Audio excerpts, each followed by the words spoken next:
साथियों, स्वागत है आप सभी का एक बार फिर से मेरे चैनल पर। तो सबसे पहले अब हम यहाँ पे जो है वो आपका डीबीटी बिट-पी का एग्ज़ाम कंडक्ट हुआ था, उसकी रिस्पॉन्स शीट आपकी कल की तारीख में आ गई थी। तो उसके रिगार्डिंग अब हम यहाँ पे क्वेश्चन आंसर को देखने वाले हैं, क्वेश्चन पेपर को डिस्कशन करने वाले हैं कि क्या क्वेश्चन्स आए थे।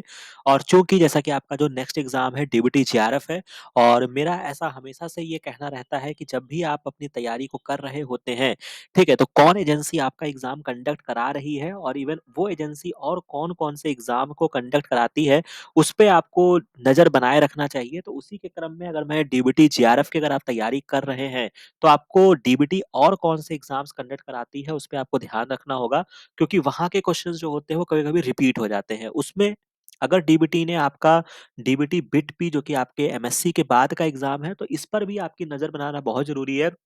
कि क्या आपके जिसे कहते हैं ना कि आपको अपने दुश्मन की आपको हर एक्टिविटी पे नज़र रखना चाहिए। तो उसी तरीके से आपका बिट-पी जो है एक बहुत ही इम्पोर्टेंट एग्ज़ाम है जो कि आप डीबीटी जेआरएफ के एस्पिरेंट्स को इनके क्वेश्चन ज़रूर देखने चाहिए, सॉल्व करने चाहिए और समझने चाहिए। तो ये बातें आपको समझ में आ गई। दूसरी जो इम्पोर्टेंट अनाउंसमेंट है जैसा कि आपको पता ही चल गया है कि अब इस चैनल को जब आप सर्च करेंगे तो यहाँ पे आपको एक जॉइन बटन का आइकन मिलेगा जिसमें आप हमारे मेंबर्स बन सकते हैं। बहुत ही मिनिमम प्राइस मैंने यहाँ पे रखी है जो कि आपका ₹199 पर मंथ है, जिसको आप कभी भी डीएक्टिवेट कर सकते हैं अगर आप लगता है कि ये मेरी चीज़ें जो है वो हो गई हैं, मैं अब नहीं इसमें रहना चाहता हूँ, तो वो आप अपने लिए कह सकते हैं कि आप उसके लिए फ्री हैं, तो ऐसा कोई वो नहीं है। बाकी इसको जॉइन करने का क्या फ़ायदा है या मैंने इसको क्यों किया, उन बातों पर भी मैं आपको बहुत ही शॉर्ट में इस डिस्कशन से पहले मैं आपको समझा देता हूँ। और जिन लोगों ने मेंबरशिप को जॉइन किया है, उनके कुछ आइकन्स आपको यहाँ पे दिख रहे होंगे। तो इस तरीके से अगर आप भी जॉइन करेंगे तो आपका आइकन भी यहाँ पे दिखेगा और जिन लोगों ने जॉइन किया है उनको कह सकते हैं कि थैंक यू वेरी मच, आपने इस चैनल को जॉइन किया, विश्वास रखा हमारे ऊपर। तो और आपके विश्वास पे हम मतलब बेटर करने का प्रयास रहेगा, जितना हमसे बेस्ट हो सकेगा वो हम करेंगे। बाकी यहाँ पे जो मैं कहना चाहूँगा कि हाँ, एक चीज़ जो बच्चों की क्वेरी है कि सर क्या आप सारी चीज़ों को आप मेंबर्स में कर देंगे? ऐसा नहीं है बेटा, जो चीज़ें कहते हैं कि जो तीर कमान से निकल गई, वो निकल गई। जितनी भी चीज़ें मैंने इस पूरे जर्नी में अभी तक लगभग 2.5 साल की जो जर्नी रही है इस चैनल को क्रिएट करने के बाद, वो चीज़ें जो मैंने अपलोड किया है, वो अभी भी एज़ इट इज़ रहेगा और इवन जो आप ये डीबीटी बिट-पी का क्वेश्चन पेपर का डिस्कशन भी देख रहे हैं, ये भी आपको फ्री ऑफ कॉस्ट ही मिलेगा। ये हम मतलब ऐसा नहीं है कि ये वीडियो जो है वो आपके मेरे मेंबर्स जो जॉइन करेंगे उनको मिलेंगे। जो भी डिस्कशन होगा, जो कोई आपसे बात करनी होगी या कोई भी ऐसी चीज़ें होंगी वो आती रहेंगी। लेकिन अब समय आ गया है कि आपका भी दायित्व है कि आप भी इस चैनल को थोड़ा सपोर्ट करें और मैं भी स्टूडेंट हूँ, आप भी स्टूडेंट हैं, तो एक-दूसरे को समझते हुए ही आगे बढ़ना होगा, ठीक है? क्योंकि कुछ चीज़ें होती हैं कि जो आपको समझनी पड़ेंगी और मेरी भी लिमिटेशंस है कि मुझे वहाँ पे थोड़ा-सा रिस्ट्रिक्ट होना पड़ा और चूँकि ऑब्वियस सी बात है कि इससे ये भी चीज़ें हैं कि ऑब्वियस सी बात है कि जो बच्चे वाक़ई में सीरियस हैं उन पे मैं और विशेष ध्यान दे पाऊँ, पहली बात। हालाँकि ध्यान मेरा सभी पर है, कुछ ऐसा नहीं है। आज भी अगर आप टेलीग्राम पे मैसेज करते हैं और इवन अगर आप टेलीग्राम रेगुलर जॉइन किए होंगे, तो मैं रोज़ मतलब अक्सर मैं वहाँ पे ज़िक्र करता हूँ, पूछता रहता हूँ, तो वो आपको संवाद करना होगा। कुछ बच्चे अपनी चीज़ों को हाइड करके रखते हैं, तो थोड़ा-सा मुझे भी स्ट्रिक्ट होना पड़ा कि भैया खुल के सामने आओ। अब मुझे नहीं पता है कि आप मेल हैं, फीमेल हैं, रोबोट हैं, क्या है, क्या बात कर रहे हैं, ना नाम पता चल रहा है, ना कुछ पता चल रहा है। तो बहुत सारी ऐसी चीज़ें हैं। तो एक तो वो पॉइंट है, बाकी अगर आपको लगता है कोई यहाँ पे आपके ऊपर ज़ोर-ज़बरदस्ती नहीं है, जितने कंटेंट आज तक इस 2.5 साल में मैंने अपलोड किए, आपके मेरे रिज़ल्ट्स आपके सामने हैं। डीबीटी में रिज़ल्ट्स लास्ट ईयर हमारे मोर दैन 13 स्टूडेंट्स क्वालीफाई किए। आईसीएमआर में हमने रैंकर्स प्रोड्यूस करके दिए हैं, वो आप देख सकते हैं। सीएसआईआर का भी रिज़ल्ट आएगा, वहाँ पर भी हमारी बेटर रिज़ल्ट होंगे, तो उतने कंटेंट जो हैं वो आपके सफिशिएंट हैं। अगर आप की स्थिति नहीं अच्छी है उतनी तो आप उससे भी पढ़ के अपनी तैयारी कर सकते हैं। तो ऐसा नहीं है कि यहाँ पे कुछ ऐसी चीज़ें की जा रही है कि अब वो चीज़ें पब्लिकली नहीं रहेंगी, पब्लिकली रहेंगी बट अब थोड़ा-सा लिमिटेशंस करके गाड़ी आगे बढ़ेगी। तो आशा है कि आप उन चीज़ों को सपोर्ट करेंगे और एक जो मेरा रहेगा कि एट लीस्ट अगर आपको लगता है कि इस चैनल से अगर आपको इतनी जर्नी में फ़ायदा हुआ है, तो ₹199 कोई बहुत नहीं है। एटलीस्ट एक बार ज़रूर आप इसको पेमेंट करिए ताकि आपके तरफ से एक छोटा-सा कंट्रीब्यूशन हो जाए कि आप इस चैनल को सपोर्ट कर रहे हैं। तो ये मेरी आपसे रिक्वेस्ट कह सकते हैं, जो भी आपको समझना हो समझ लीजिए। तो बस ये बातें मुझे आपसे बतानी थी, बाकी अब बैक टू नॉर्मल हम वापस आते हैं और डीबीटी बिट भी जो आपका एग्ज़ाम कंडक्ट हुआ, बहुत बढ़िया-बढ़िया क्वेश्चन इस एग्ज़ाम में पूछे गए और मेरे पढ़ाए हुए क्वेश्चन्स आए, तो देखकर बहुत खुशी हुई। आप यहाँ पे देख सकते हैं बिट पी 2024 21 जनवरी को ये आपका एग्ज़ाम कंडक्ट हुआ 10:30 से 12:10 तक। पहला क्वेश्चन ही दिल को छू गया, जहाँ पे बहुत इंपॉर्टेंट है, हालाँकि सेल साइकिल मैंने नहीं पढ़ाई है, बट 2-4 बातें जो मैं क्वेश्चन डिस्कशन करते समय मैं आपको बताता रहता हूँ, उसी के आस-पास का क्वेश्चन था और नहीं पता है तो यहाँ पे मैं 2 बातें आपको और बता दूँगा, वो आप अपनी कॉपी में लिख लीजिएगा। During the which stage of the meiosis does the duplicate the homologous pair of chromosome begin to assemble the synaptonemal complex बनाते हैं। जो आप सेल साइकिल पढ़ते हैं, तो जैसा कि यहाँ पे आपका ऑप्शन दिया है लेप्टोटीन, डिप्लोटीन, पैचेटीन एंड जाइगोटीन। तो एक आपका स्ट्रक्चर होता है जिसको हम साइनेप्टोनीमल कॉम्प्लेक्स कहते हैं। तो ये जो आपका बनता है बेगिंस होता है मतलब स्टार्ट। तो ये याद रखिएगा, जब स्टार्ट होता है वो आपका जाइगोटीन स्टेज में क्या होता है कि सबसे पहले तो लेप्टोटीन होता है, जहाँ पे जो आपके क्रोमोसोम होते हैं वो धागे नुमा संरचना में आ जाते हैं। फिर उसके बाद जाइगोटीन का मतलब होता है कि वो पेयर कर लेते हैं, ठीक है? तो उसी जब वो पेयर करते हैं तो उसी समय क्या होती है, एक स्ट्रक्चर बनता है जिसको हम साइनेप्टोनीमल कॉम्प्लेक्स बोलते हैं, राइट? तो उसको हम क्या कहेंगे, जाइगोटीन में क्या होता है, साइनेप्टोनीमल कॉम्प्लेक्स बनता है। पैचेटीन आपका आंसर कब होगा, जब भी आपसे पूछेगा कि बेटा क्रॉसिंग ओवर कहाँ हुई, तो हम क्या कहेंगे, क्रॉसिंग ओवर हमारी कहाँ पे हुई, पैचेटीन में हुई। बाकी याद करने के लिए अभी रिसेंट में मैंने आपको बताया है पीसीआर, आप याद रखेंगे। पी से पैचेटिन, सी से क्रॉसिंग ओवर, आर से रिकॉम्बिनेशन। तो ये जो स्टेप्स होते हैं वो कहाँ पर होते हैं, तो हम क्या कहेंगे, जाइगोटीन कहेंगे। बाकी बहुत अच्छा सा यहाँ पे मैंने एक्सप्लेनेशन भी लगा दिया है, जो कि आपकी ज्यादा दूर आपको नहीं जाना, आपको एनसीईआरटी उठानी है। वहां पे लिखा गया है जाइगोटीन स्टेज में क्या होता है, the pairing of the homologous chromosome takes place during this stage, the synaptonemal complex is assembled which facilitate the pairing of the homologous chromosome, जो कि यहाँ पे इस क्वेश्चन की लैंग्वेज उठाई गई है। तो आप समझ सकते हैं कहाँ से क्वेश्चन आपका डिराइव हुआ है। बहुत दूर नहीं है कि आपको कोई इसके लिए बहुत हाई फाई बुक पढ़नी थी, सिंपल आपको एनसीईआरटी उठानी है और उसको आपको रीड करना था। The complex formed by a pair of synapsed chromosome होते हैं, मतलब दो क्रोमोसोम जब आपस में मिल जाते हैं, एक बाइवेलेंट बन जाता है या साइनेप्स बन जाता है, उसको हम बाइवेलेंट बोलते हैं। जिसको हम साइनेप्स होमोलॉगस क्रोमोसोम होता है, जिसको हम बाइवेलेंट या टेट्राड बोलते हैं। बाकी ये टर्मिनोलॉजी है, कभी सेल साइकिल डिटेल में पढ़ेंगे तो आपको समझा देंगे। बट अभी के लिए आपको याद रखना है कि जाइगोटीन जो आपकी स्टेज होती है, वहां पे मेरा क्या बनता है, वहां पे मेरा भैया सेनेप्टोनीमल कॉम्प्लेक्स का फॉर्मेशन होता है। इसके बाद the beginning of the diplotene, याद रखिएगा जब आप इसकी स्टेजेस पढ़ते हैं तो वहां पे आपका एक डिप्लोटीन स्टेज आता है। जो डिप्लोटीन स्टेज होता है वो recognised by the dissolution of the synaptonemal complex, यानी कि जो आपने साइनेप्टोनीमल कॉम्प्लेक्स आपने जाइगोटीन में बनाया था, वो कहाँ पे डिसॉल्व होता है। तो डी से डिसॉल्व और डी से डिप्लोटीन याद रखिएगा। हालांकि डी से डायाकाइनेसिस भी होता है, वो आप मत कंफ्यूज होइएगा। इसमें एक लास्ट स्टेज जो होती है वो डायाकाइनेसिस भी होती है, ठीक है? तो काइनेसिस वाले पे नहीं जाएगा, डिप्लोटीन, डायाकाइनेसिस ऐसे करके आपकी स्टेजेस होती है।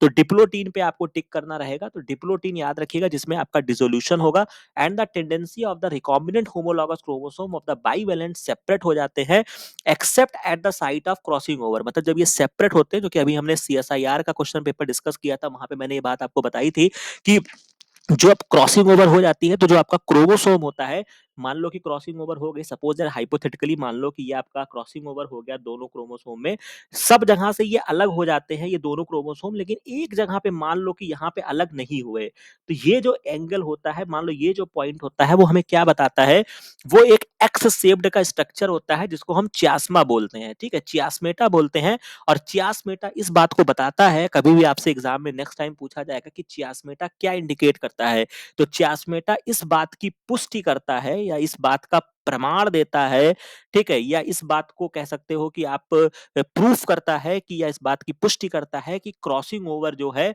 वो आपकी कंप्लीट हो गई है, ठीक है, crossing over has been completed, ये याद रखिएगा लाइन, हैज बीन कंप्लीटेड। तो चियास्मेटा आपको बताएगा।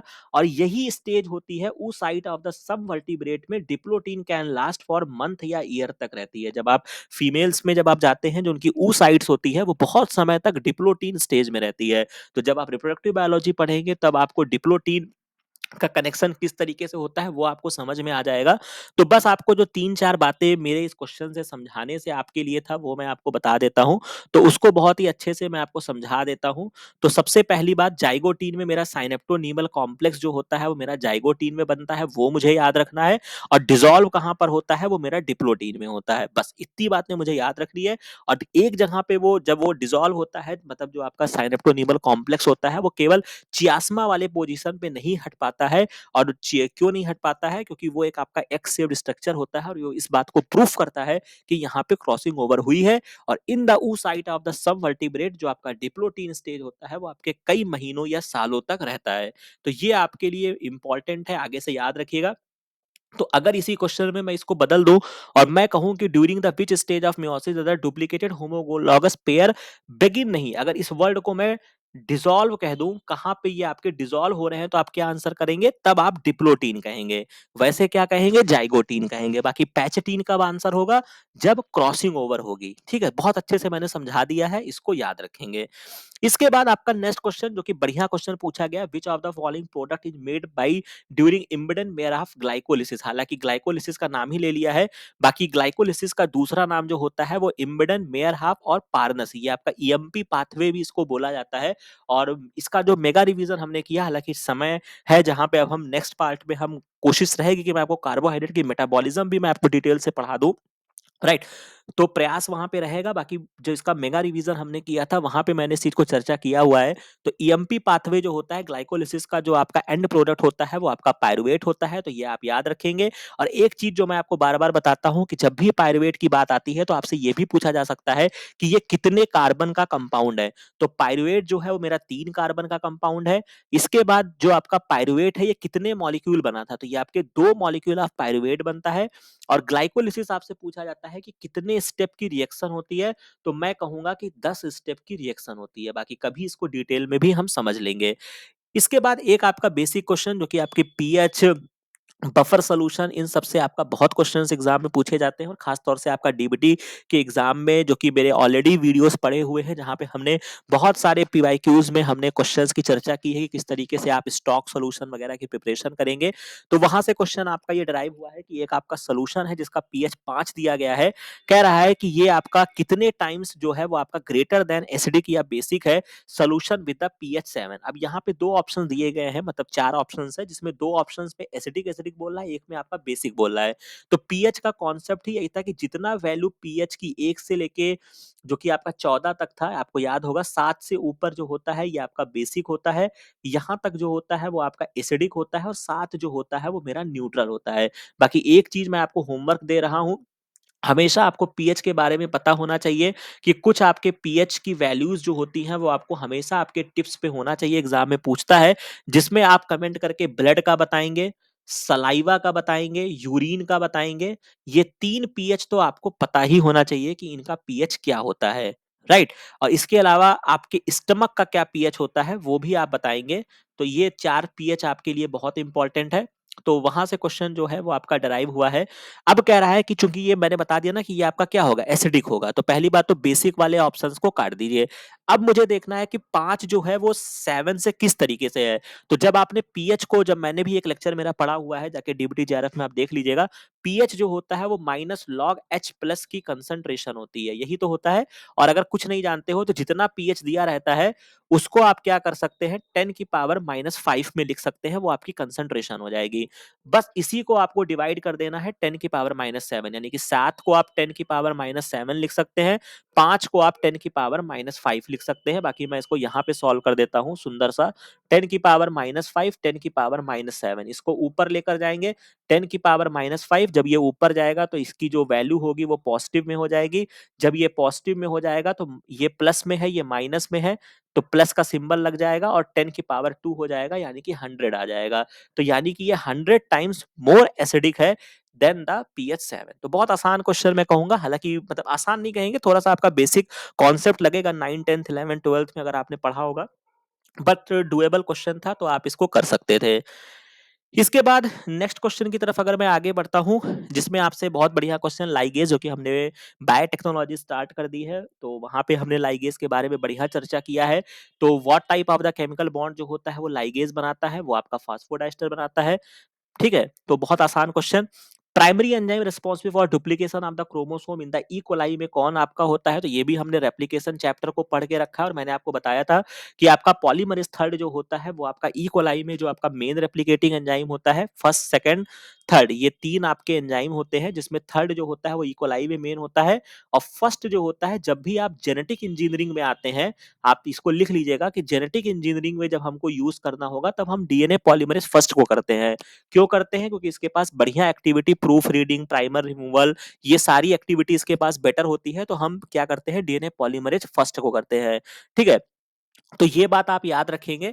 इसके बाद ये क्वेश्चन बहुत बढ़िया पूछा गया, जहां पे आपका जेनेटिक कोडॉन पूछ रहा है कि एक जेनेटिक कोडॉन है विथ टू न्यूक्लियोटाइड विल। अब ये बहुत बढ़िया क्वेश्चन है, और इसके रिगार्डिंग हमने मेरे प्लेलिस्ट में आप जाएंगे, और इसके अलावा भी अगर आप जेनेटिक कोडॉन का भी एक वीडियो पढ़ा है, जहां पे मैंने आपको ये क्वेश्चन सॉल्व करने का तरीका बताया है। अब यहाँ पे कह रहा है कि एक जेनेटिक कोडॉन जिसमें दो न्यूक्लियोटाइड है, वो कितने, मतलब कह रहा है कि क्या कोड करेगा, कितने अमाइनो एसिड को, या नहीं कोड करेगा, तो इसको आप सॉल्व कैसे करते हैं, इसको जरा समझिएगा। तो सबसे पहली बात, जब भी आप कोडॉन की बात करते हैं, तो इसको मैं आगे से लेकर किस तरीके से मैं पीछे लेकर आऊंगा आपको, तो उसको बहुत ध्यान से समझ लीजिएगा। तो जब भी आपको कोडॉन आए दिमाग में, अगर मैं इसको एक सेपरेट पेज पे मैं आपको समझा देता हूं, कि जब भी आपको ऐसे क्वेश्चन याद आए, तो आप सबसे पहले लिखिए कोडॉन। कोडॉन है कितने? 64 कोडॉन है। बिल्कुल सही बात सर। ये 64 आया कैसे होगा? तो इसका जो फॉर्मूला रहता है वो 4 की पावर 3 रहता है, यानी कि जब आप इसको 4 इंटू 4 करते हैं, तब ये आपका 64 कोडॉन आता है। बिल्कुल सही बात सर। अब ये क्या रिप्रेजेंट करता है? 4 जो होता है, चूंकि आपने पढ़ा है, आपके पास बेस कितने हैं? एडेनिन, थाइमिन, ग्वानिन, साइटोसिन, यही तो आपके बेसेस होते हैं। ठीक है, तो हमको 4 बेसेस मैंने रखा, हालांकि कोडॉन में थाइमिन की जगह यूरेसिल होगा। तो ओवरऑल कितने बेस हैं? 4 बेस हैं। तो ये क्या रिप्रेजेंट करता है? ये मेरे बेस को रिप्रेजेंट करता है। और 3 का मतलब है कि हमने कितने के सेट में सजाया है। तो हमने इसको ट्रिपलेट के सेट में सजाया है, तभी तो आप कोडॉन पढ़ते हैं यू यू यू, यूएए, समझ रहे हैं? 3 के सेट में हमने सजाया, तब ये हमारा 64 आया। अब ये कह रहे हैं, और ये 3 का सेट बेटा है क्या? अगर मैं इसको कहना चाहूँ, तो मैं इसको न्यूक्लियोटाइड ही तो कहूँगा, कि और कुछ कहूँगा? बिल्कुल सही बात सर, आप यही कहेंगे। तो अब इन्होंने क्या कह रहे हैं कि ये आपके 2 न्यूक्लियोटाइड कर दिए जाएँ। तो यानी कि इनका कहने का मतलब ये है कि अगर मैं 4 की पावर 2 कर दूँ, तो मेरे पास कितने कोडॉन आ जाएँगे? मेरे पास 16 कोडॉन आ जाएँगे। ठीक है? अब ये 16 कोडॉन है, और चूंकि आपके पास आइडियली कितने अमाइनो एसिड है? 20 अमाइनो एसिड है। कोडॉन जो होते हैं, उनकी प्रॉपर्टी ही यही होती है कि ये आपके स्पेसिफिक होते हैं। तो यानी कि अगर एक कोडॉन बेटा एक ही अमाइनो एसिड को तो कोड करेगा, तो अगर मेरे पास 16 कोडॉन है, तो वो केवल 16 अमाइनो एसिड को कोड कर पाएंगे, 4 कोडॉन रह जाएंगे। इसी वजह से सिस्टम में जब इसकी डिस्कवरी हुई, और इसके पूरा जेनेटिक कोडॉन का बढ़िया सा लेक्चर पढ़ा है, जहां पे मैंने इन सारी चीजों का चर्चा किया हुआ है। तो इसी वजह से कोडॉन जो है वो आपके ट्रिपलेट के सेट में सजाए गए, ताकि हमारे पास 20 अमाइनो एसिड हो जाएंगे, और कोडॉन जो हमारे बनेंगे वो हमारे 64 कोडॉन बन जाएंगे, जो हमारे मोर देन इनफ हैं। इसी वजह से, चूंकि कोडॉन ज्यादा है, अमाइनो एसिड कम है, इसी वजह से क्या होता है, कभी कभी एक अमाइनो एसिड जो होता है वो आपके मोर देन 1 कोडॉन से कोड होता है। ये बहुत बड़ी बातें मैंने यहाँ पे आपको समेट दिया है इस पूरे कहानी में। ठीक है, 1 अमाइनो एसिड जो होता है वो कभी-कभी कोड होता है मोर देन 1 कोडॉन से। आपने कभी देखा होगा कि कोई पर्टिकुलर अमाइनो एसिड, शायद अगर मैं भूल नहीं रहा हूँ, तो शायद सीरीन के सबसे ज्यादा होते हैं 4 या 6 कोडॉन होते हैं। इसको आप एक बार वेरीफाई कर लेना। तो सीरीन के शायद सबसे ज्यादा 4 या 6 होते हैं, बाकी देख लेना। ठीक है, तो ये पूरी स्टोरी आती है। तो अगर ऑप्शंस में अगर आप जाएंगे, तो आपको एक ऑप्शन में लिख जाएगा code for a maximum of the 16 amino acid जो होते हैं वो आपके कोड हो सकते हैं, इससे ज्यादा कुछ नहीं हो पाएगा। तो मैं इस क्वेश्चन को स्टार दूंगा, और मैं आपको एक कहूंगा कि ये आपके लिए इंडिकेशन है, जो बच्चे यहाँ पे डीबीटी जीआरएफ की तैयारी कर रहे हैं, कि आपके लिए इंडिकेशन है कि आप इस पर्टिकुलर जेनेटिक कोडॉन को बहुत अच्छे से पढ़ के जाइए, जो डीबीटी का बहुत ही फेवरेट है। तो यहाँ से क्वेश्चन आएंगे, बाकी हमारा कंटेंट अवेलेबल है, जहाँ पे हमने इसके बारे में चर्चा किया हुआ है। इसके बाद फिलोजेनेटिक रिलेशनशिप को कौन आपका बताता है? तो उसका एक थोड़ी सी भी, अगर आपने इकोलॉजी या बॉटनी में थोड़ा सा क्लासिफिकेशन अगर आपने पढ़ा होगा, तो आप इसको कर सकते थे, जिसमें आपका डेंड्रोग्राम होता है। नहीं जानते हैं तो आज से अपनी कॉपी में नोट डाउन कर लीजिएगा। इसके बाद प्रोटीन फोल्डिंग जो कि हमारे चैनल पे जब मैंने चैनल को क्रिएट किया था, उसी समय मैंने पढ़ा दिया था। वहाँ से क्वेश्चन आपका डिराइव हुआ है ग्रो ईएल और ग्रो ईएस सिस्टम क्या करते हैं? तो ये आपके प्रोटीन फोल्डिंग में इन्वॉल्व होते हैं, तो उसको याद रखिएगा। बाकी इसका प्रूफ मैंने लगा दिया है। ये आप देख सकते हैं। आप ये पर्टिकुलर मेरा एक वीडियो अवेलेबल है जो कि आपका प्रोटीन फोल्डिंग, सैपिरोन प्रोटीन डीनेचुरेशन जो कि मैंने लेलिंजर बुक से पढ़ाया है। और यहाँ पे इस पूरे मैंने ज़िक्र किया था जो कि आपका एटीपी डिपेंडेंट रिएक्शन है, ग्रो ईएल, ग्रो ईएस सब हाइलाइटेड है। तो कंटेंट मेरे शानदार हैं, जहाँ से आपसे एग्ज़ाम में क्वेश्चन पूछे जा रहे हैं, तो आप देख सकते हैं विथ प्रूफ मैंने यहाँ पे आपको दिखा दिया। जो आपके इम्पोर्टेंट टॉपिक हैं, जहाँ से आपसे इंटरव्यू में क्वेश्चन पूछा जाएगा, जहाँ से आपसे एग्ज़ाम में क्वेश्चंस बनेंगे, वो ऑलरेडी इस चैनल पे कवर कर दिए गए हैं। तो यहाँ तक बात आपको समझ में आ गई। बाकी एक और question, which of the following technique can be used to determine the molecular weight of the protein? अगर आपको पहचानना है और जितनी टेक्निक्स आपको दी गई है, तो उसके लिए आप जेल फिल्टरेशन क्रोमैटोग्राफी करेंगे। इसके रिगार्डिंग भी हमने जो डीबीटी के क्वेश्चन सॉल्व किए थे, वहाँ पे कुछ न्यूमेरिकल्स यहाँ से भी आए थे कि जब आप जेल फिल्ट्रेशन क्रोमैटोग्राफी करेंगे तो कौन कितने मॉलिक्यूलर वेट का कौन पहले इल्यूट होगा, कौन बाद में इल्यूट होगा, ये वाला कॉन्सेप्ट से भी एग्जाम में क्वेश्चन आए हैं। तो उसको मैंने ऑलरेडी एक्सप्लेन करके रखा है, इंपॉर्टेंट है, जाके उस कंटेंट को देख लीजिएगा। तो अभी हम यहाँ तक रखते हैं। बाकी नेक्स्ट पार्ट में हम कुछ और वीडियोस को डिस्कस करेंगे, सॉरी कुछ और क्वेश्चंस को डिस्कस करेंगे। तो आशा है कि ये वीडियो, ये इन्फॉर्मेशन, ये सारी चीजें आपके लिए अच्छी होंगी, समझ में आई होंगी, आपकी आंखें भी खुली होंगी कि अगर आप थोड़े से भी ढीले पड़ रहे होंगे तो आपको समझ में आया होगा कि कितने शानदार कंटेंट हैं जो अभी भी आपके लिए फ्री ऑफ कॉस्ट अवेलेबल है और आपका इंतजार कर रहे हैं कि आप उनको अच्छे से पढ़िए और अपने एग्जाम को क्रैक करिए। बाकी लगता है अगर आप इकोनॉमिकल बर्डन नहीं है तो इस चैनल को जरूर ज्वाइन करिए। और एटलीस्ट अगर आपको इतने सारे कंटेंट से अगर आपको जब कभी भी अगर आपको फायदा महसूस हुआ है तो एटलीस्ट एक बार जरूर पेमेंट कर लीजिएगा, जो कि आप इस चैनल को एक स्मॉल कंट्रीब्यूशन दे सकते हैं। तो आशा है कि ये वीडियो, ये इन्फॉर्मेशन, ये सारी चीजें आपको अच्छी लगी होगी। बाकी मिलते हैं नेक्स्ट वीडियो में नेक्स्ट इन्फॉर्मेशन के साथ। Thank you very much.